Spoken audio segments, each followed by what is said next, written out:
Oh, goodness. Well, I'm by myself today, y'all. My wife is working. This is a pre-recording. Still stick around for the conversation. You can catch us in the chat. Still like, share, subscribe, all those things. But yeah, I've got no dad jokes. I've got nothing for you. My wife is gone. I'm gonna be clumsy, so I'm going to try to stay out the way as much as possible and let this author and wonderful lady shine. And yeah, so I guess this is where my wife would start the background, but or not the background, the intro, but I would have to find the intro first. See what I mean? Okay. Oh, like and share. This morning, a violent weather outbreak bringing tornadoes to Florida's Atlantic coast. Now to that urgent and massive manhunt after that deadly mass shooting near Houston. The youngest victim just 8 years old. Police say the suspect. International High School of New Orleans is making quite an impression on the College of Vision. Dennis Barnes has gone into 125 colleges and universities. He's also earned millions in scholarships. As for how he did it, well, the teen is very humble and credits hard work and those around. All right. Welcome to the show. I'm your host, Jay Zilla, and this is the What the Frap podcast. Let's see. Go ahead and introduce yourself, lovely lady. Sure, peace. And thank you so much for having me. My name is really long. You see it down there, but you can call me Yakira Eden. So I am an author, a recent author of the book Scriptural Guide to Overcoming 7 Mental Ailments. My passion includes yoga, yoga nidra, and just sharing leadership tips that really apply to everyday living. So I'm excited for this dialogue. Same here. So, now, wait a minute. You threw me a curveball there. Yoga, and then you say yoga nitra. What is that? Sure. So we're familiar with yoga for sure, right? And I'll just share my passion happens to be yin yoga, which is a much more slow, intentional yoga where you stay in the asanas or the postures or poses for 3, 5, 7, 10 minutes at a time. Whoa. So it allows the muscles and the tendons and that connective tissue, which is actually called fascia, to stretch and expand. And that's how you actually get into a more substantial extension when you're doing yoga. I enjoy it because yang style yoga, which is more like the sun salutations or where you're constantly moving, I don't need to move. I need to kind of settle in and be still. Yeah. So that's my yoga piece. But the yoga nidra is actually also called sleep yoga. It's technically it's guided meditation. But the name yoga nidra actually means to rest. So nidra is resting. And it's where we do a guided meditation. You actually lie in shavasana or like a resting pose, and you allow your mind to rest. And as your mind rests, your body mends and heals. So it's an amazing healing modality. Yeah. That's incredible. So, okay, so the moving thing, just to be clear, that's an okay way to do it, right? But you're saying you get a deeper sort of extension when you hold these poses for minutes? Yes. So absolutely. Man, my shoulder. You know what? No, it is a fan. So just like there are, different, there's hot yoga, right? There are so many types of yoga. So yin yoga is one type of yoga. And in that type, you hold the poses for a much more substantial amount of time. And really it's to allow the body and actually to experience how just breathing and staying still in a particular pose allows you to more fully move into that pose. So you may find that, okay, if you even, let's just say you're doing butterfly, right? So your feet are together and you lean forward. In the beginning, maybe your forehead doesn't get to your feet, right? Which is ultimately what you want. But what you'll find is when you're in that position for a minute, to 2 minutes. The first 2 minutes, maybe there's this much space. But as the muscles and the tendons and, you know, the connective tissue begins to stretch just a little bit at a time, a little bit, you'll notice that your body will actually get closer to the intended destination. And that allows for a deeper stretch and more relaxation. Yeah. Oh, man. Are you familiar with a guy by the name of David Goggins? I am not. So this is a guy, he's one of the few black people who would earn the, I guess, title Marine, right? And one of the things he talks about is just the psoas muscle. Am I saying that correctly? Like the hip area, right? And he stretches for hours and then he runs for hours. And it's just unreal. This guy is an absolute machine. He very much takes that seriously, the work of stretching, right? And I know a lot of people kind of look over it. You know, the famous Deion Sanders line, this is a football player. They say, Deion, you're going to run before you're 40 or stretch before you're 40? He's like, does a cheetah stretch before it hunts his prey? And he just walks off. Right? It's a cool line, but very dangerous, right? Right. So Right. is it something close to the, our coach used to say, cold cheese, pulling like a slice of cold cheese versus a slice of cheese that's been warmed up slightly, right? So Am I getting it? that's a really good analogy. I will say that in yin yoga, it's actually recommended that, or it's preferred or suggested that in the summer months you can do yin, you know, fresh out of the bed. But unlike yang style yoga, which is traditional yoga where you're moving more rapidly, yin Right. doesn't warm the body up the same way that you will in a yang practice, right? So because of that, you tend to want to do yin. I do it all day long, like in the dawning, at night. But it is recommended during the colder months that you explore yin yoga in the evening, because you tend to, you're lying for a long time, or you're in a position for a long time, so your body doesn't heat up the same way. But it does allow for that connective tissue to get really warm. I've experienced times when you could feel like the heat, because as you're stretching and things are really moving and are very active, particularly if you're sending breath to that area. And I know that usually sounds really abstract. I know initially when I heard it, I'm like, send breath. I'm breathing, like I'm doing the best that I can. But what it means is to notice in the body where you might be feeling like that tightness, and to just focus on breathing and watching as that area loosens up, because it will loosen up. And in so doing, as you stretch your body, you stretch your mind's ability to you stretch your mind, right? And the ability to let go of some things. Sometimes we have, you know, all this stress in our shoulders and our backs, and you experience what might be called like a release, where it's like, well, why do I want to cry? Or why am I feeling a lot of anger right now? This is yoga. There's no like crying in yoga. Yes. I like that. Yeah. Oh, so hey, I wish I could have had you for Mental Health Awareness Month, but we should be doing these things beyond that. Now, speaking of mental health, tell the people a little bit about what you do, and I'm gonna give you a one shot like my producer would, so you still should be able to hear me. I'm still here, I promise. But this is just to highlight you a little bit. Okay, go ahead. You. So I'll share a little bit about my background. So my entire professional career, I'd say the past 27, 28 years, has been in mental health, behavioral health care in New York City. When I left New York about 2 years ago, I left as a CEO of a psychiatric hospital. And 2 years ago in New York, you know, was still in the middle of COVID.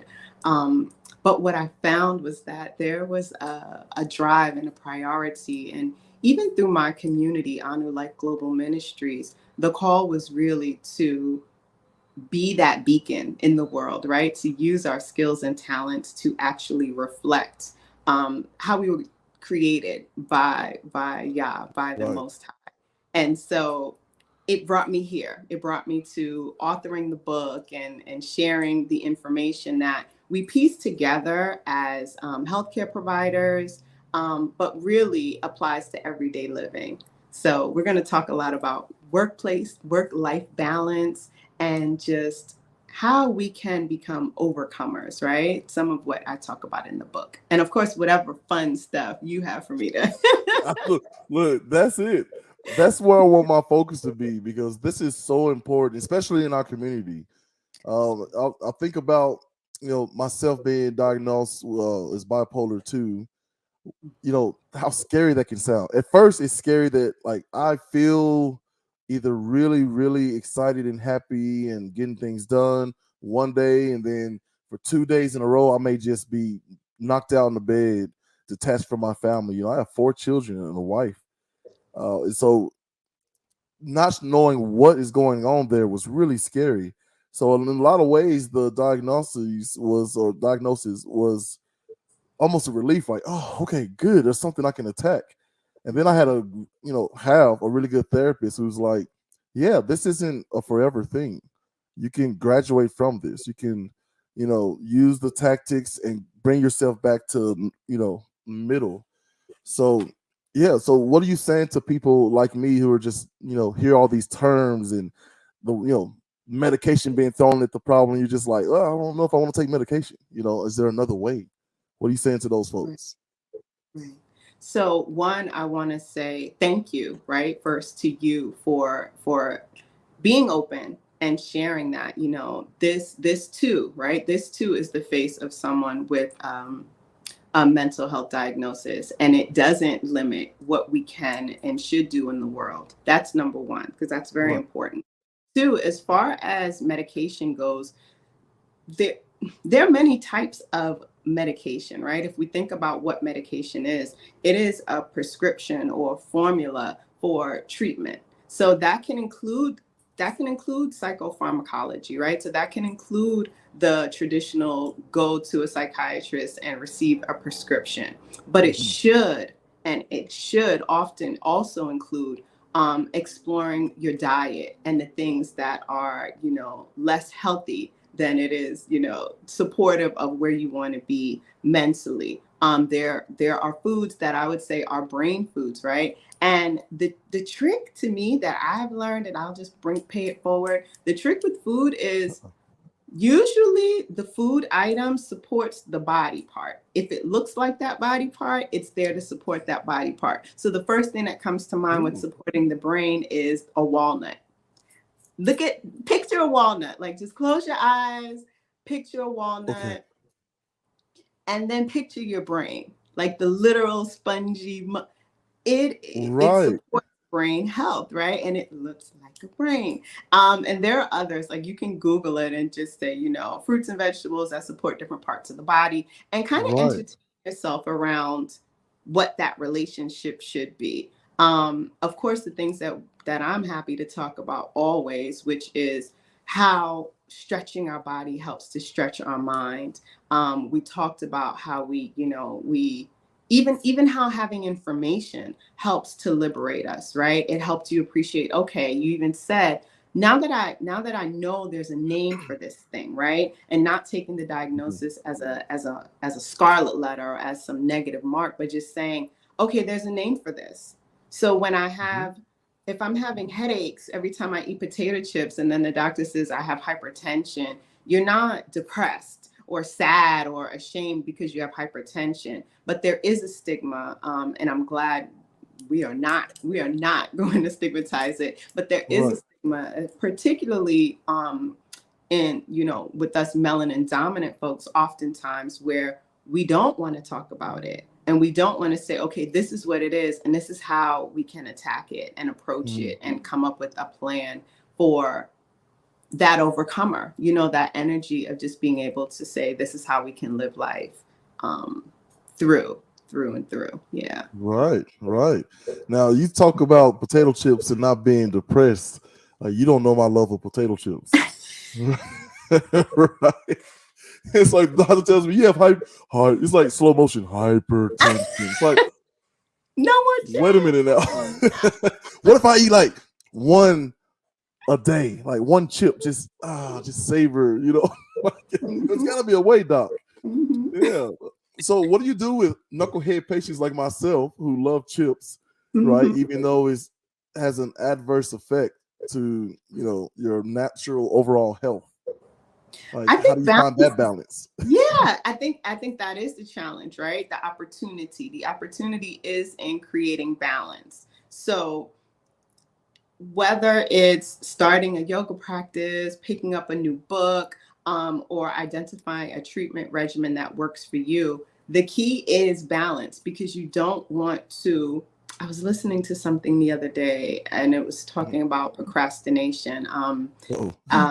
Actually, it was a book on like having intentional habits, and it said, is it better to have the intention of reading 30 minutes every single day and you never get to, it's like, well, I never had 30 minutes, so I just never got to get into this book? Or is it better to just say, you know what, I'll start with 2 minutes. Let me just crack this book open when I'm in the bathroom, or let me listen to the audio book while I'm driving. Like, take moments to, even the smaller moments, to get it done will, one, help you feel some momentum, right? Because then you'll have something to celebrate. You'll have those small wins, which will help you get to the larger wins. So you have those potato chips. Okay, that's all we can hear. You start working on appropriate replacements, right? As you find them. Oh man, that is really good. So I definitely need my wife to hear that. She's always like, I feel like she's seconds away always from just slapping stuff out of my hand. Hey, put that down. Right, we're starting a diet now where I'm loosely calorie counting, because I'm a big fella. So I'm about 6'4", 320 right now, and I'm trying to drop 100 pounds or somewhere around there to get in that 220, 225, back to my old days, which never existed really for me, because in high school, I was about the same height at 260, and that was my playing weight. And I only increased that when I went to Vanderbilt. I put on like 30 pounds muscle like in a summer. It was crazy. I went from 260 to 290, and all I was doing was eating and playing football. I didn't even realize what had happened till I went and visited my family at a football game, a high school football game. And everybody was just like, whoa, like poking me like some lab rat. It's just like, wait, what's happening? What are you talking about? But okay. You mentioned the book. Go ahead and point to the book back there on the shelf. Let's talk a little bit about that. Sure. So let's see. The book is over there. I actually. Oh, that was easier. Wait a minute. Right. There it is. So here it is. So it's Scriptural Guide for Overcoming 7 Mental Ailments. And in this book, first of all, let me say, I'm really, really honored and grateful to have received the instruction to even pull this book together. And it took me pulling on my, experience in behavioral health. And even though I was not a clinician, working in quality and ensuring that patient care was paramount, I got to sit with phenomenal clinicians and watch how they worked. And oftentimes my role was really looking at problems and coming up with productive solutions, right? So strategic planning and leadership development, and using lots of tools to help problem solve so that the patients got the best outcome. So what you find in the Scriptural Guide is, yes, you're definitely going to find scriptures. And something that I was sharing is that often when people talk to me about the book, they make the assumption that I identify as a Christian, but I do not. In my community, right? I'll mention it again because it is a phenomenal place to be. It's Anulife Global Ministries. And yes, it is a ministry, but it is a movement, and it's a community of people really committed to exploring the word of Yah, pulling on different technologies that are available to us, right? Like yoga, like really just like one confusing thing that tends to happen is we also observe and honor Ramadan.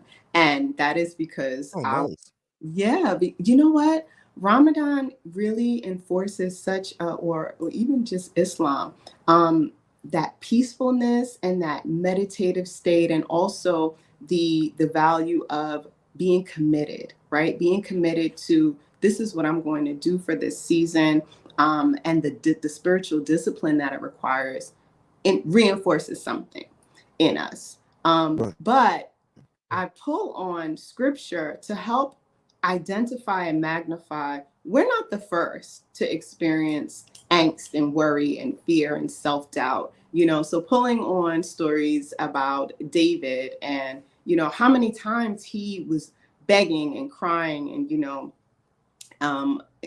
because of grief, right? Or because of loss, and what had to happen in order for him to move past that feeling, that sensation. And oftentimes we have that somatic, right? We have that physical experience because we need to step up another level, right? So I had a lot of fear, and I spoke about it in the book. I'm fearful and trembling typing these words right now. But the reality is we're able to overcome fear by saying, I see you. That's not true. And then what I do is I pull on different activities. And so one activity that I was given, and I even point you to the YouTube channel, Chief Yuya, who's the head of my community, actually has a prolific catalog on YouTube. And one of the videos, it's a Command the Day segment. He actually speaks about fear and writing fear a Dear John letter. And I'm not going to spoil the whole message, but I pulled on that YouTube video in the book. And if you have the Kindle version, because it is available on Amazon, you can hit the link and go right over to the YouTube link.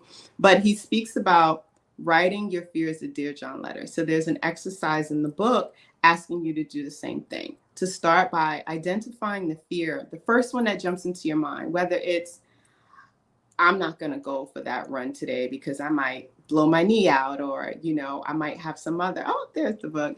I might have some other issue. But really just going in and saying, you know what? No, that's a lie.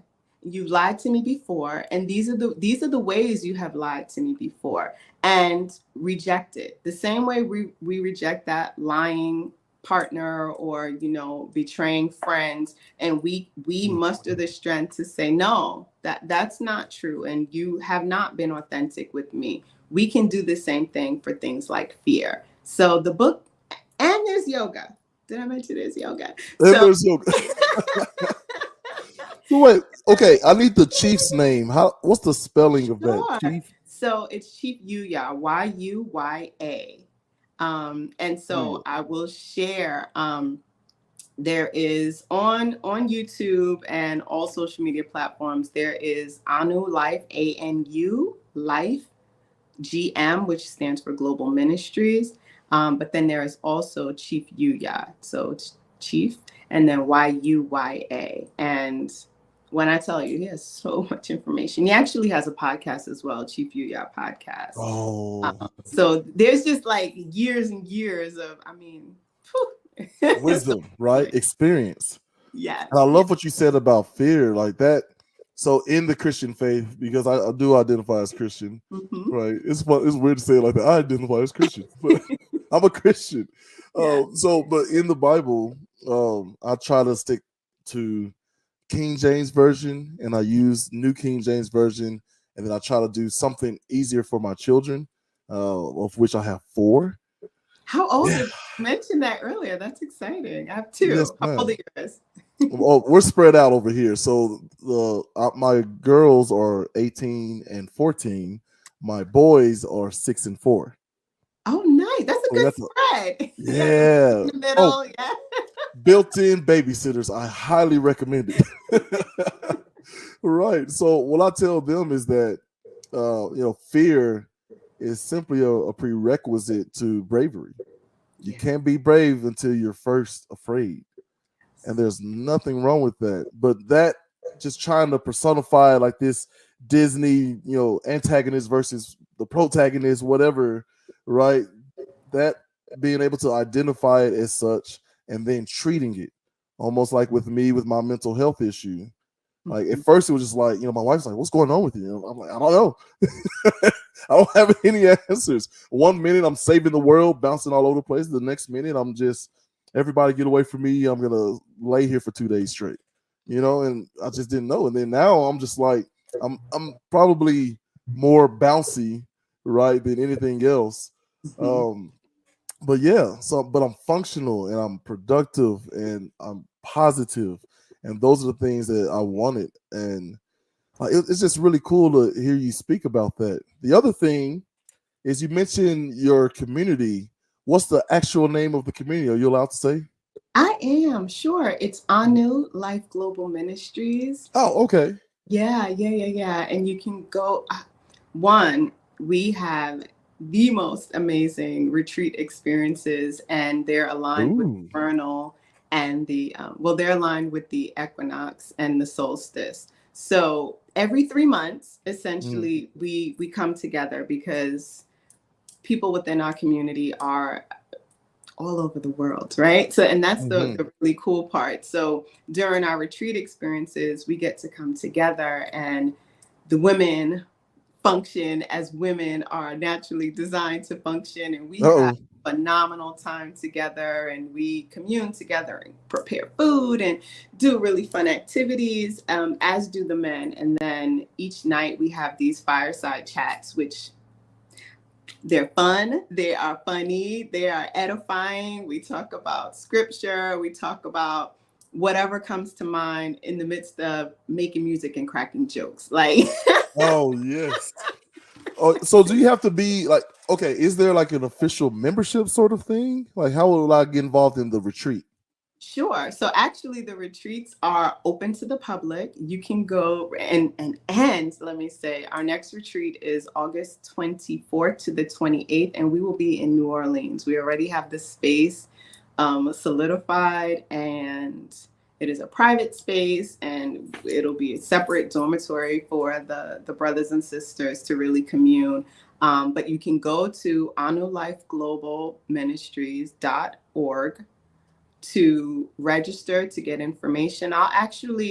I'll make sure when I share my my link tree, I believe there's already a link there to take you directly to the registration website, but the fee is extremely nominal. The only thing, and it's all inclusive, the only thing that you need to cover is getting there. But once you get there, your room, your food, everything is covered. And children under the age of 12 are free. So it's just like a come and build and really explore kingdom culture with us. That's the theme for this particular like kingdom culture. So I can't help but to smile because we have so much fun. Like if anyone goes back and listens to any of the YouTube videos where the brothers in particular are talking about the Anu retreats, they talk about the children catching fish. And I'm like the proud mama of one of the youth who caught a fish. My son was 9, and I did mention we were New Yorkers, right? We had never City folk. Right. So we're talking tents, like pitching tents and camping and fishing. And he caught his first fish, and my daughter had the opportunity to actually clean and learn by elder women how to gut the fish and season the fish. And, although for the most part, we really support living a natural lifestyle as far as not eating meat, right? It is also important that the youth know you eat what you catch, right? And so it's like when you catch that fish, we're eating. We're all getting one little pinch. It didn't matter that the fish was this big. A little sardine. Everybody gets a little Everyone gets full. a little bit. Yeah. So I invite, you, your family, and then anyone else listening to definitely come along for the journey. And there's also some videos on the Anulife Global YouTube channel that shares little snippets of past retreats. We have some fun. We'll have to get some clips pulled up later. See, Usually I would say something like that, and then my wife would just create magic, Like, oh man, I wish we had some clips of that. So as we go up, looks like we have a clip here. They'll just pop in, right? Yeah. Lord have mercy. I need like my producer. Okay. Well, we got this. Yeah. Yeah. So, okay. Oh man, that's a lot. So you sound like part Islam, part Christian, part Jew, part like movement. Do you remember that back in the day? I just had the privilege of listening to I think it's SBH Productions. Who was it? Kevin Hart and Charlamagne the God. They have is it Chris Morrow? See, I should get this stuff together before I start speaking on it. But basically, they did an audio documentary on what happened in the summer of '85 up there in Philadelphia. So the MOVE organization, they believe that, like, man, you need to unplug from the system, like get rid of the TVs. Let's get back to the earth, like Mother Earth. Like people are saying that, if we're running out of space, it's like, no, there's plenty of space. Plenty of space, right? And the earth provides everything we'll ever need. And so they were getting back to that, and there was some issues back and forward, but this is a story about, do you remember the Live Aid concert? It was huge. I do. Huge. So that being partially a cover-up for the fact that the mayor at the time, who's a black mayor, signed off to have officers bomb this neighborhood right there in Philadelphia. So this isn't like some backwoods place. This isn't, Tulsa, Oklahoma back in the day. This was in the 80s. Right.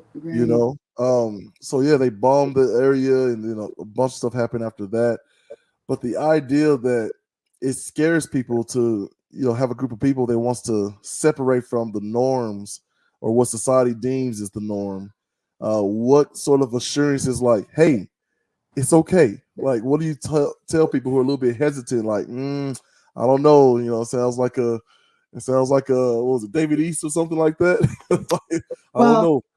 Yeah, that's number one. That's a phenomenal question. And before I even get into it, I wanted to acknowledge that I went off on my fun storytelling about the retreat. But what I did mention is that for anyone interested in being a part of Anulife Global Ministries, there is a sponsorship and orientation process where you're sponsored by, right? You really go through an orientation with one of the members of Anu, and it gives you a chance to have a better sense of what is this thing, right? And do I want to be a part of it or no? And that is one layer of it, but there are no requisite anything other than applying and going through orientation and really just taking the time to get to know what our community and movement is about and how it aligns with your life or perhaps not. So that's the first part. Now, as far as, a little bit of this, a little bit of that, Anu, what we stand on are many different tenets that through time have been tried and true, right? And consistently identifying that there is a particular way that we are to live that aligns with our highest and best evolution of ourselves, really designed to keep us focused on purpose. So as women, it's there, it's in the Bible, right? We are to dress modestly, our heads are to be covered. These are basic things, but in so doing, I think the best example that I've been given is when you see atrocities and abuses against our people, melanin dominant people, it often fits a very similar narrative where they're not overtly connected to a particular community. You often don't see a woman of Islamic faith abducted or assaulted in the street. So oftentimes what we're covered in and what we're walking in is that protective layer. It garners a different level of respect when I walk down the street like this versus years ago when maybe my hair was not covered and I did not dress as modestly as I do now. And that in and of itself ensures a level of safety. Even if I'm not, moving with other people within my community, the people that I am around recognize something's different, right? This brother or this sister is moving a little bit different and is set apart. Now, as far as being together, working together, living together, moving as one, as far off the grid as we can. I think that's family, right? That's what we are all, particularly in 2023. That's what we are all most, I would say, striving to do. To be able to grow our own food and to know that my neighbor is someone that I can trust around and with my youth. And that we have a similar walk and a similar belief system and a similar knowing. That's I think what we all desire, right? Right. You'd be hard pressed to find someone who wouldn't agree with you there. And it's so funny that, okay, so my daughters, we're from a blended family, and their father is Muslim. And you know, my daughter's talking to us about like, well, what are we supposed to do with that? You know, it's like, is one right, one wrong? I said, well, do you know where Islam comes from? You know, and so we basically just backtrack and show, you know, the father of faith, Abraham, right? He had one son, which God said, all right, I'm going to build something here. Yeah. And another son's like, through you, I'm going to build this thing. And so it started with the father of faith, right? It's, you know, Judaism. And then it splits later on, eventually, into Christianity and Islam. And how those three things are supposed to work together is, you know, the two fashions they're supposed to be, what's the word for it? I guess the fulfillment of the other, you know, which is a really tough sell for a lot of people, especially given so much violence has happened in the name of, you know, these three religions alone, you know, not to mention the others, right? Yes. So, like me just telling her, I think the most important thing is the relationship you have with God. And what is God, if not, you know, the transcendence of knowledge, the environment, the everything, each one of us, right? All of us are just one giant thing. That's something that even, you know, the youth of science can agree with, which is everything comes down to an atom. You know what I mean? So the car, the rock, the tree, each other, we're all technically made of the same things. Right. You know, so we have to take care of ourselves, and which you take care of yourselves by taking care of the many parts of yourself, animals, the environment, each other, whether you agree with how to do that or not. And so that's why I told her, focus on the relationship, you know, and I guess it's been okay. It's been peaceful. So that's a good sign. Good. So tell me, I want to know more about your background. You're a CEO of a psychiatric ward. Is that correct? Did I say that right? Yes, yeah, of a psychiatric hospital. Yes. So I was, let's see. Like, how did you get involved in that? Yes. What made you branch off? I was just thinking, how far back should I go? So my interest, I would say, even in working on my undergrad degree, my interest was always, how can I help the youth of my community? So I started working for the Juvenile Justice Department in New York City and did lots of casework and reentry work for youth who were in the juvenile detention centers and needing to come, you know, get registered to school and have the supports they needed. And then I got an opportunity to work on Rikers. Oh man. I know, unbelievable. In my early 20s, I worked on Rikers and I did case management work in C74, which was the adolescent building of Rikers. So that's where all of the youth would go. But what I didn't know is that there were also many parolees and people who, it was called kind of like a turnaround. So you might have been released from the charges of one crime, but then they're like, but wait, there's more, there's a warrant. So C74 was the place where you'd be literally turned around to face other charges. And so I did that for a time and had a lot of experience working with people, men, if it was a men's jail, who were experiencing mental illness while incarcerated. And then my next opportunity presented itself when I finished my master's in a psychiatric hospital, a forensic psychiatric hospital, which is actually where the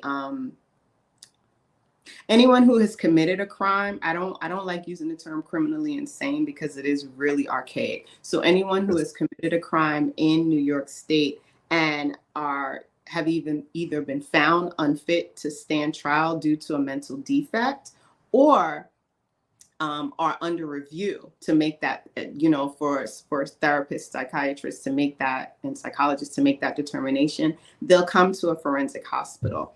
I started doing quality work. So really, quality work means everything from how the treatment plans are written to water flow testing in the basement. My role was to make sure that we were meeting the Medicaid requirements. So it meant I had to know how everything in the hospital worked, and my team had to work to ensure that the doctors understood why things had to be written or facilitated in a certain way. You do that long enough and people recognize that you can probably run this place. And so eventually I had the opportunity to run a psychiatric hospital for a few years. And it was such a phenomenal opportunity to really, one, build a fantastic cabinet, a C-suite team, but also to impact the lives of patients and staff. Right. I would say that the most heartwarming part of that role for me was really making sure that I was accessible and balancing those scales, because oftentimes the staff who really are the foundation of the facility are the ones who are least paid and treated the worst. And that was support services like food service and housekeeping and the direct care staff. And so my priority was making sure they knew, as long as the leadership team looked like me, Okay. I was going to make sure that, that everyone was treated properly. And I still have a lot of connections with many of them. And I'm happy to say that, that my mission was accomplished. And now it just became a matter of, how can I use those skills and use that knowledge to, one, empower others and help them appreciate that, heck yeah, we can run these hospital systems. We don't have to look like, we can look exactly like us Right. and be in that environment and actually do it really well. Man. But also to empower those who are like, well, what do I do with the Masters in Public Administration? I have one of those weird certifications, I guess, and it's called a Lean Six Sigma Black Belt. And initially, Hold on. Wait a minute. right. You can't just breeze over that. Like I thought I heard a sorority, then I heard combat sports, and like one more time. Sure. Lean Six Sigma Black Belt. So it's a combination of some dance moves, some sororities, and some karate. Not really. What it is so lean methodology is actually a waste management technology that was used in manufacturing. And Six Sigma, you may be familiar with the symbol, right? The Six Sigma. There's an actual, it's a numerical value actually, Right. which when it comes to errors, the best way that I can describe Six Sigma is if Delta says, or any airline says to you, we only have one crash per year. Do you want to fly? Do you want to fly? No. So Six Sigma is like, it's like a little small fraction of that one. And what that says is we make sure we error proof to the point where it is this small, it is this likely, it is this tiny minuscule percent likely that we'll actually have an accident. And there are particular tools that the manufacturing, business and finance, and now for the past maybe 5-10 years, healthcare entities have implemented to help ensure better patient outcomes, safer patient experiences, and overall improved care. And what I was taught to do is how to use those tools to do that. I'll give a quick and easy example of one tool.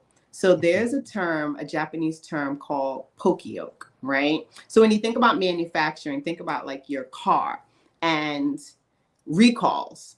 Yes. Whenever something goes wrong on the assembly line floor, it results in, of course, dollars, right? But also safety, questions about a brand safety rating. So there's a term, one particular tool, one term is pokeyoke. And pokeyoke I was told, I don't speak Japanese, but I'm told pokeyoke, it translates to error proofing. So if you think about an outlet, back in the day, our prongs were one size. Like there was no GFI, there was no grounding. You didn't have one prong larger than the other to make sure that you only plug something in one way so that you don't cause a shock, right? That is an example of error proofing. Or like if you still have an old, I'm looking for one, I have one here. If you still use the more traditional like charger ports, here, I'm going to show you. I'm going to let you highlight it. You recognize this only goes in one way, right? Yes. You can't if you put it in this, it's not going to go in. This is another example of pokeyoke or error proofing. So how do you even spell that? Like, I'm going to put you on blast here. P-O-K-E, Y-O-K-E or O-K-E. It's one of the two.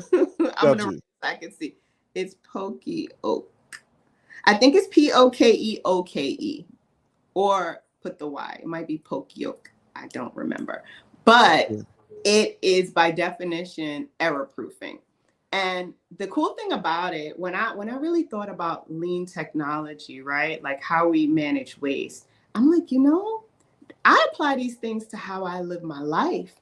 Because if I can create systems, whether it's let's put a basket at the door so our shoes wind up in the basket instead of all over the floor at the front door. Yes. Right? It might be let's mark where the forks go from where the spoons go. So when the 7-year-old is putting the utensils away, we don't wind up with the mishmash in the utensil drawer. Those are all literally lean technology tools that I employ within my home. And I, encourage others to do the same. And I look forward to sharing and building more on that as like a personal development tool, because it can, and so much of it does apply to how we live day to day. I feel like I've taken you like around the world. No, that's great. Listen, if my wife here, she'd be like, "Oh yeah, she is speaking your language." Because man, when I tell you, I may start off here and then go way out here and then work my way back, and like my kids especially is like, "Why did you just say that?" Like, like you need to know the context, right? It's like, come on, man. Exactly. So yeah, that word is pokeyoke. Pokeyoke. Yeah, but it's absolutely what you're saying. So it's the ideal of the metric system everywhere else except the U.S., right? There you go. Yeah. Why U.S. not? Boy, why? We're such a young teenage country. It's so funny. It's like, I'm going to say it how I want to say it. I'm going to do it how I want. We're going to make our own stuff up. It's like, really? You get the aluminum and your biscuits out of here. It's aluminum and cookies here. Yes. Exactly. Right? That's so, right. Yeah, there's the word. We have sneakers. Oh, man. So many of those examples. Yeah. So, I don't even know where my brain is exploding. I don't even know where to start. For you to say, you know what, we can do something like this. Where does that confidence come from? Like, what was your, I guess, family background, if you don't mind me asking? Right. And how old are your kids? Sure. So my children are, one will be, she will be 13 on the 19th of this month. So like 18 days. Just, what do you mean? Just blink twice if you need it. I got you. And my son actually graduates from elementary school tomorrow. He is 9. So a 9 and soon to be 13-year-old. I want to say I was born like this. Like if it let my mother and let my family tell it, I was who said it has to be that way, dubbed the very rebellious, child in my youth. I think that what was celebrated in my family, one, I had a big, loud, crazy, loving eclectic family. And that created like a safe haven, right? So Yes. there were things that might have been happening in the world outside of my family that I wasn't so curious about because everything was happening inside, right? Right. The nucleus was so wild and crazy that it's like, I'm not even curious about these other things that are going on Wildly diverse, right? because I already see the error of those ways. And there was just always something in me that just said, let's just see. Let's just do it. Let's just see. And I find that with my children now I recognize that as the voice of my creator, right? Which is really the best parts of me coming forward speaking. And so with my youth, with my children, I encourage them like, so, but what are you hearing? What do you know as the best or the right thing to do, right? Yes, we can go through Proverbs and I can share, these stories of morality and why we are to live a certain way. But how do you feel when you tell a lie? Do you feel those flutters in your stomach? Do you feel something telling you like, nah, don't do it? Like you do. And I want them to understand what it took me a long time to understand. That's the voice of your creator. That's that guide, right? That's that, like in that moment, that is you being on purpose in that moment, right? Because we always think, what is my purpose? Is this thing, this abstract thing all the way out here? Is my purpose to write a book? No, I was purposed in that dispensation, in that time. That was the charge. Right now, right here, my purpose is to be fully present and engaged in this discourse and dialogue with you. That is it. Come on, man. Yeah. So wherever that comes from, that comes from the creator. Absolutely. I mean, putting you right where you need to be so you can go about doing the good work now in your current state. Yeah. It's beautiful. Yeah. So it's like, okay, the idea of Occam's Razor is probably the simplest thing, is most truest thing, right? Mm-hmm. Oh man, I don't even know which way to go. My mind is just going every single way. I should have watched some videos to prepare myself. I'm telling you. But that idea of this bookend of how do you feel when you lie? How do you feel when you help your neighbor? Right. Like, so maybe lean towards that instead, right? Even the Bible is very simple. It's very simple in theory. I think we make it difficult in actuality, right? It's the theoretical yield versus the actual yield, right? They never match up. But the idea that God tells us very clearly in the Bible, all things were made by him, for him. Like, what's your purpose? To serve God. Right. Yeah. Yeah. Well, how do I do that? Do I go about it like the Pharisees of old? It's like, no, it's a relationship. What are you passionate about? That's me talking to you. That's me pointing you in the direction. All you got to do is listen. It's the ultimate father, right? Absolutely. It's like me recognizing my kid, like, hey, you like breaking my VCRs or DVD players and putting them back together. You may be a little engineer. Yeah. Electronic engineer. Let's get you some, some STEM toys, right? That helps to nurture that. Oh man, that is so good. So what happens if everybody in the whole wide world decides, I'm gonna be kind to one person? Come on. Awesomeness, right? Like we still have great fast food and movies and whatnots, right? Like we'll still have other things, right, to allow us the creature comforts of this human experience, because ultimately that's what it is. As I listen to you, I'm also like pinging. I'm fighting to stay present, but my mind's pinging all everywhere. Over. It's gone. The scripture that I've been reading, the scripture. I have this thing sometimes where I will just sit with a particular scripture for what feels like forever, but it's not forever for me. And it's been Ezekiel 16, like the book of Ezekiel, 16th chapter. And it's the beginning portion, right? So in Ezekiel, of course, we have the creator communicating to Ezekiel, listen, yet again, someone is being chosen yet again to warn these good folk, right? To warn these good Hebrews, hey, y'all are chosen. there's some things I need you to do. There's some things I need you to stop doing. I love you. I love you so much.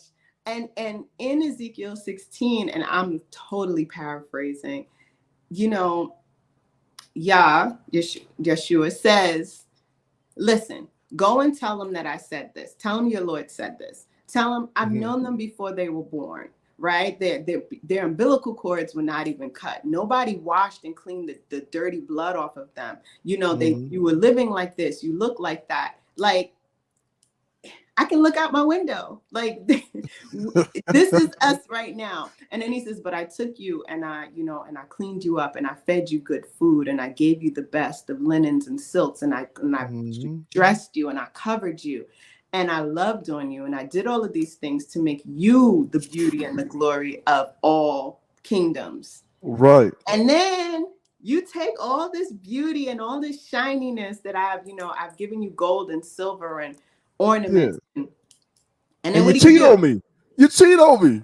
You unfaithful. I think he said something like, "You unfaithful wife, Israel." Like he's calling Israel an unfaithful wife. About the whoredom. You're a prostitute. Like... Yeah. God was not playing around. It's like, man, I gave y'all everything. Yes. Like, I'm trying to find a verse, but I can't even pick out one that I really like. But essentially, just this idea of, oh man, how's he put it? Like, was your prostitution not enough? Huh? Right. Did it steal you? Right? You cheating on me? Are you happy now? No. You know why? Because they had nothing to do with me. Right?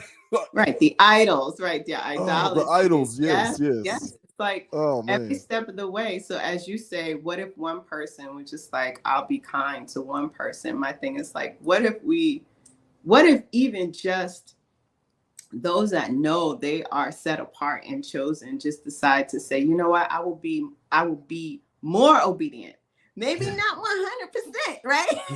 Nah. But just a little bit more obedient today than I was yesterday.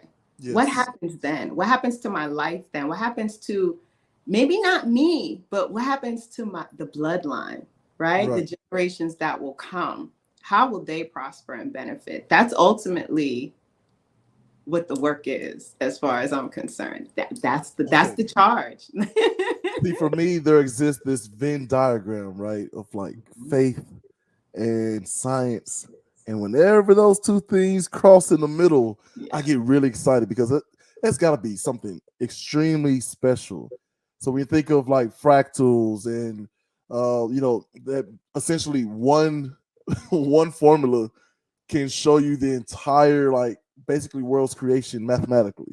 And we started off here and it just kept repeating and repeating and repeating and repeating. Right now, science has discovered that the universe is like a ring or a donut, they call it, right? Which is some form of completion, right? Like God exists outside of space and time. So much so that now scientists with this new telescope that they've launched into space, they're saying, okay, we got these dark spots here that seems to be devouring other suns. But then it doesn't seem like it's just hurled randomly. All the darkness you see seems to be something moving all of these stars around and doing something intentional. You it don't seems very intentional. So the idea, if you go to space and just look at all the dark, what if all of that is actually God and he's just doing this, doing that? Science is oh my goodness, right? Because what that does to them individually is oh man, if God is real, I better be shaping up. Right. Yeah. Look, we gotta let me go work out. Maybe I can season some turkey bacon to replace my other bacon. Something. Or maybe I'll try to create life on Mars for myself. Ooh. Nope, not my table. Not my ministry. Right. But this idea, if you think about just about every religion, even though from the different religions, Christianity is not exempt from this. So much violence because of people's interpretation, right? So much violence. And when I'm thinking about it, I can't think of a tradition that doesn't have some sort of festival or come together, celebrate, help each other, right? something about kindness is valued in just about every religion. Yes. Right. So I can't understand how we get to this.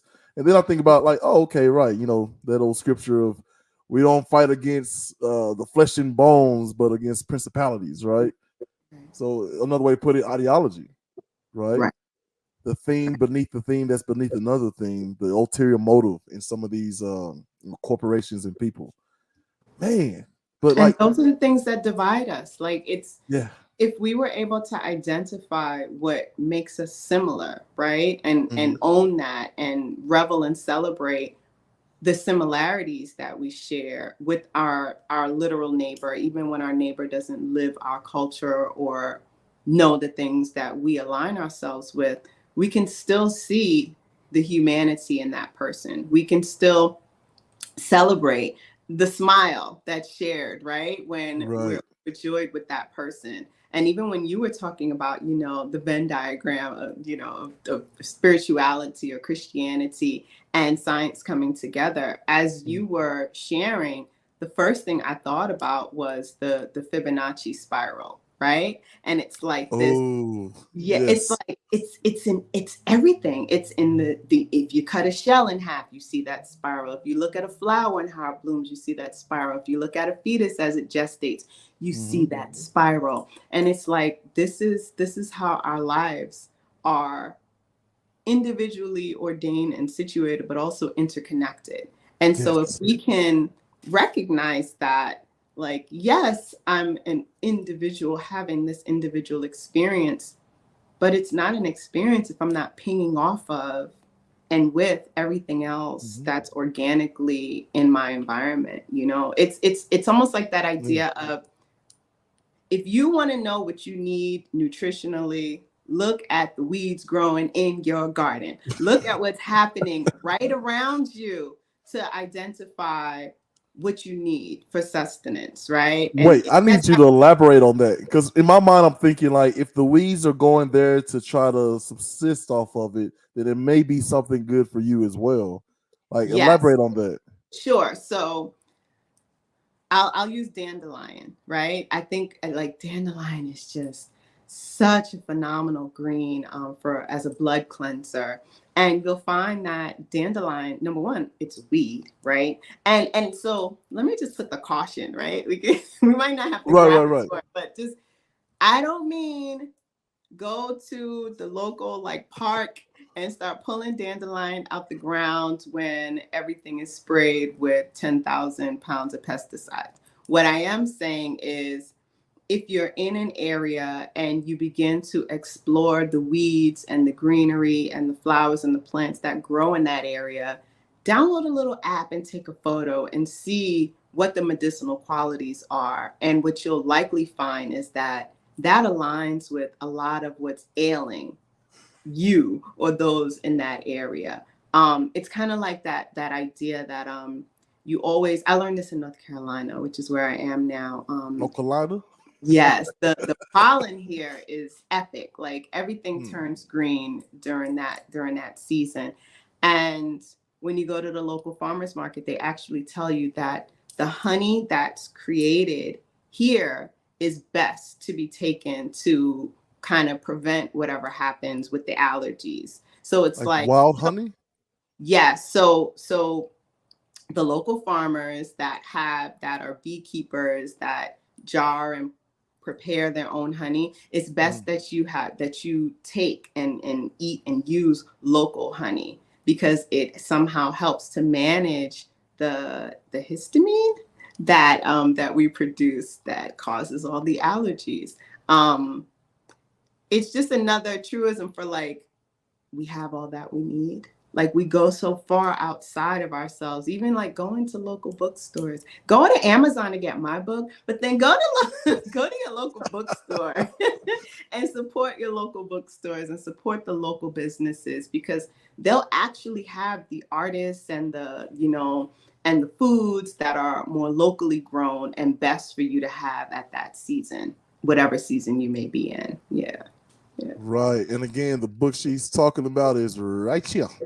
Right. Scriptural Guide to Overcoming 7 Mental Ailments. Yes, ma'am. This is pretty cool. So you. would it be a spoiler to ask about the 7 different elements or ailments? Sure. I'll tell you a few.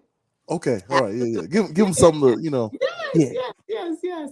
So in the book, we talk about fear, of course. We touched on that earlier, and doubt, self-doubt in particular. We talk about angst, and we also, I, myself, the creator, and everything else that it took to bring forth the book, also talk about grief and loss. And I guess I'll touch on a piece of the grief and loss component. When I began writing it, of course, you think of the loss of a loved one, due to a transition. But as I began to really explore, well, you know what? We experience losses of a relationship, and not because the person transitions, but that time or that season is just done. And how do we manage and navigate that? Oftentimes, we number one, sometimes we don't even honor that this was a loss, right? And that it is something that is worthy of spending some time grieving. We also look at the ideas around self-doubt and how it keeps you locked in. Oftentimes these things, and you touched on this earlier, the idea of any of these ailments, right? And I intentionally I was given the name of the title of this book by Chief Yuya, actually, which I touch on that in the book. Like, this title and concept was not my birth child. This was given to me. And I was just happy to gestate and push it on out. It took a lot longer than 9 months, but it was delivered. You're more like a giraffe or something, right? Yeah. Go look up the gestational period for different animals. Right. It was somebody, something. But ultimately, what we have to do with any of these things is recognize that, just like when we have a stressor or a pain in the body or a pinched nerve, or it's our body saying, hey, something's not right here. My role is to maintain balance, right? My role is to keep everything moving and flowing. So I'm gonna have you experience this time, this moment of self-doubt, that you can see that the self is able to do this thing. So the self-doubt is not for me to stay ruminating in, I can never get this book done. I'm not qualified. Heck, I'm not even Christian. How am I going to write a book on scriptural guide when I am not, people are going to make an assumption. Well, guess what? You're going to have to actually say what you are, in fact, and how this book, this text, this Bible isn't necessarily just for these people, right? It is a guide. It literally is a guide. And if you look at it as a set of instructions for how to eat, for how to live, for how to govern yourself, even for women, there's Levitical law and that's a whole nother conversation. Oh man, Levitical I'm law literally going through Leviticus and Numbers right now in my little Bible study. Yeah. Yes, like, it's Levitical law that tells you even what you do after you have a baby, and how you maintain yourself, and how you maintain purity of your home. It's all there. So it might take someone like myself saying, hey, there's another way that we can honor this text and use it to help us be overcomers as a collective. And guess what? Yes, we can still do meditative walks, and we can still journal, and we're going to do yoga. We're going to stretch. Because as we stretch, there are heart opening exercises, and there are exercises to help calm our anxiety and get that adrenal gland releasing some of that tension, so that you can get to a state of well-being. So let's do that as well. Like, why not? Right. Oh my goodness. So it's funny. You definitely sound like, oh man, I always miss her name.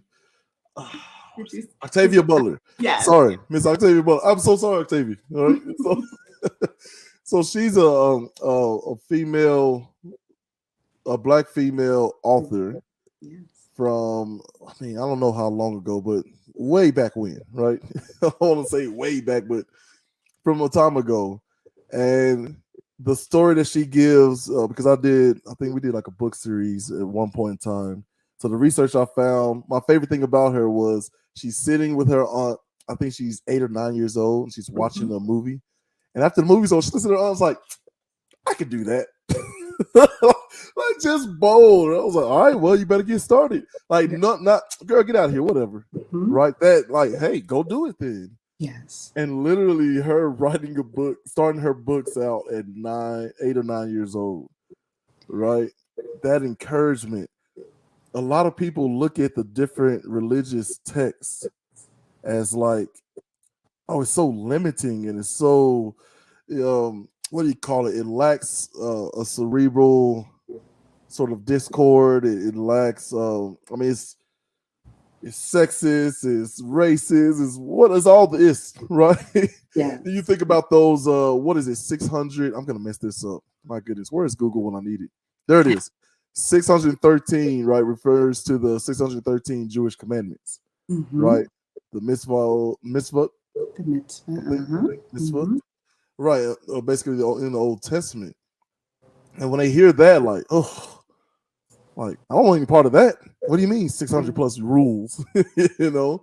But when you get the culmination of what we believe in Christ, it's saying, like, here's the fulfillment of it. Love God, love thy neighbor as thyself. That's 3 different groups involved. Right? You got to love God. To love God, well, how do you do that? You obey my commandments and you love my people.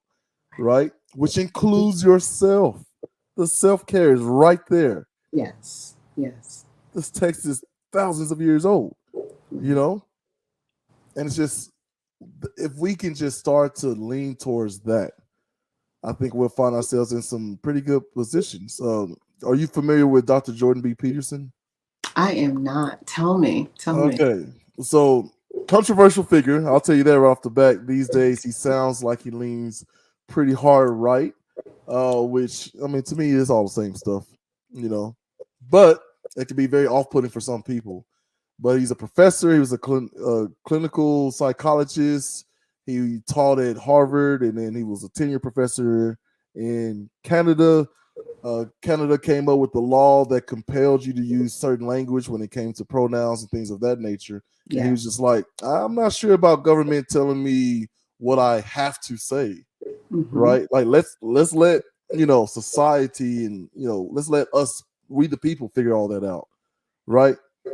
Like, because if someone changes and then now say like, hey, man, saying hello is evil. And if you say that, I'm going to take your property away. You know what I mean? That's a very slippery slope, right? So he's written some books and whatnot. And one of the things he says is that we should go about the business of shadow work, right? You, the individual, is a reflection of where we are societally, right? So we have to lean towards discipline and responsibility and positivity. And then if we get enough individuals doing that, you'll see it, the fruits of that, so to speak, right, be more fruitful and positive in the world. So what's happening in the world today, it seems like we have some work to do as individuals. Absolutely. Right. And you can start right now, I'm talking directly to my audience, by going out and purchasing this lovely, lovely book here. Boom. There it is. There's a price to the side there. Let's see if I can get up to the top. Lovely picture. So before I let you go, because we need to definitely do a part 2, 3, 4 through 100. My pleasure. Yes. I love this. This is so fun. So one of the things we like to do here, of course, I said before the show, Frap, the show is called What the Frap Podcast, right? Back in my Vanderbilt University days, we had a no cursing policy under the tutelage of Bobby Johnson there, Coach Bobby Johnson. So it's the F word and crap just slapped together. So we play a game called Frap Yes or Frap No. Okay? So I'm going to ask you about 3 or 4 questions, and then you just say Frap Yes or Frap No. You ready? I'm ready. Okay, here we go. Question number 1. Sports. Frap yeah or Frap no? Frap no. Frap no. Oh, arrow to the heart. Arrow to the heart. Well, I get it. I get it. Okay. fast food being a part of your work-life balance? Frap yeah, frap no. Crap, no. Oh man, not even a little, like just Oh no. real quick. How is your daily diet, if you don't mind going into that? Sure. So I eat fruits and vegetables and live food. I during the warmer months, I do try my hands at more raw foods, but anyone who knows me knows I need warm food. So I'll tell you, my favorite thing to do is juicing. So I will have juiced meals most of the time. And apparently recently I was told that I have a gluten allergy. So my family and I, we've been exploring gluten-free options as well. So primarily plant-based. Yeah. Yeah, that's how we eat to live around here. Eat to live, not live to eat. Oh man. Okay, yeah, we'll work on it. And it's a slow journey, right? You take your time and you set your intentions. And I'll tell you, for my children, they were eating chicken much longer than I. And what I wound up doing is I would slide some. See, this is where your wife. Oh, okay. This is just between me and you. Yes, You won't tell anybody else. I'm Go gonna ahead. tell her. I'm gonna make sure she knows. Sneaking in mushrooms instead of ground turkey. So you take some portobello mushrooms, throw it up in that little food processor with some onions and some garlic, and you do a quick little, make sure it's coarse. Throw that in a pan with some spaghetti sauce, and you've got spaghetti, and nobody knows that there is no meat in that meaty sauce. You can do the same thing with nuts as well. You can replace it to get. So you do those little tricks and transitions. You do a night where it's just meat free. And you explore different fun, like tacos. There's no reason that meat has to be in tacos. You can try different things. And this is purely nostalgia that's fighting me on this, because I very clearly have had some things of being like, oh man, this is great. It's like, hey girls, that's my government name. There's no meat in it. Like, what? This is work? This is good. Right. But it's not like, oh, no meat. Like, no, it's delicious. I can admit when I'm wrong. You know what I mean? But it's something about that, biting into the flesh and just a good juicy steak for me. So that's gonna take some time, man. Sure. But we do have some of my vegan friends. We had what they called meatless, like cheese dip, but it's like not cheese and it's not meat. It's cashews. Yeah. Whatever it was delicious. And we I got tricked into going to a vegan restaurant one time, and the burrito they had, like I could have sworn like there's definitely some steak and chicken in here. Like, you gonna tell me there's no meat in this? Come on now. Let me get 2 more to go. Right. Yeah. So I feel like a lot of it really is just nostalgia and what I was taught, with Good, Bad, or Ugly as a child and into my young adulthood into now, especially with the salts and whatnots that are basically nicotine in foods, right? Especially sugar. My goodness, what it does to the brain is like worse than cocaine.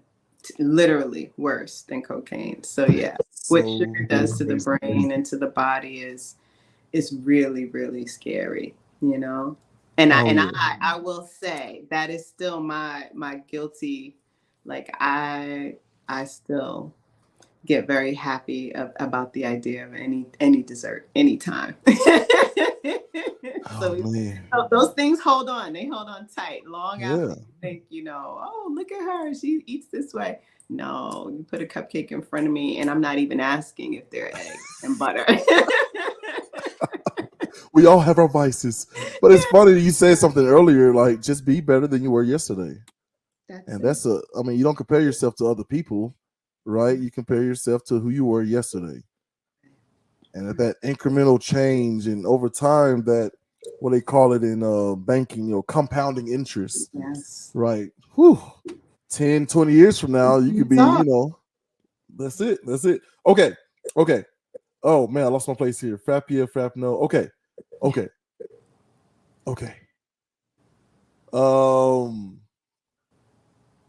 Shoot, I don't remember. Let's just skip to the last one. The What the Frap podcast is one of the best podcasts on the planet. Frap, yeah, or Frap, no. Frap, yeah. Hey, there we go. We got a Frap, yeah. All right, so go ahead and I'm going to give you the floor. Any promotions or anything like that? Kind of shout out the channels, and we can add that in when we actually go live, when we go live. Absolutely. Which is tonight, of course. I mean, people, what are you talking about? Yeah, we're live right now. We are live, absolutely. So I'll say, for one, if you are interested in following me, if you want to explore yoga or yoga nidra, which we didn't even talk about, please go to my YouTube channel, which is Alpha Woman Now with Yakira Eden. You can also follow the Alpha Woman Now on Instagram and Facebook as well.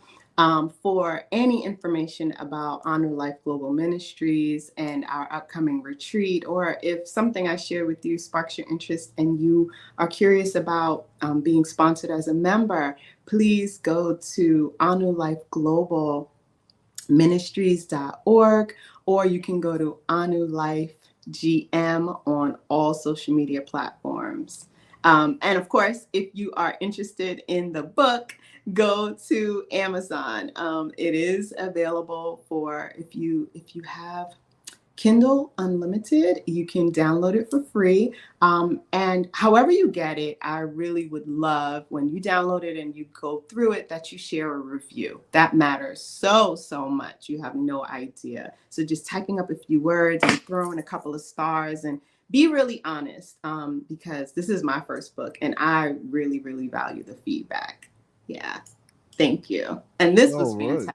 Thank you for having me. I look forward to coming back. I must. Yes, we'll have to get our maybe we'll try to align it with the festivals, right? Once a quarter, right? Good. That's the festival part, but I'm gonna need to speak with you on a weekly basis. I've got so many questions. My pleasure. So many questions. And my wife, she's gonna watch this and be so mad that she missed this. Yeah. Well, I gotta come back just to make sure she's a part of the experience. There you go. Thank you so much. Just hang out in the back room briefly there. Man. So we'll get some more of that stuff. Look down there in the comments and you'll see all the links about the things that we spoke about. Because here at the What's Frap podcast, we try to make sure you're able to grow and learn with us. Do your own research and reference the things that we're referencing.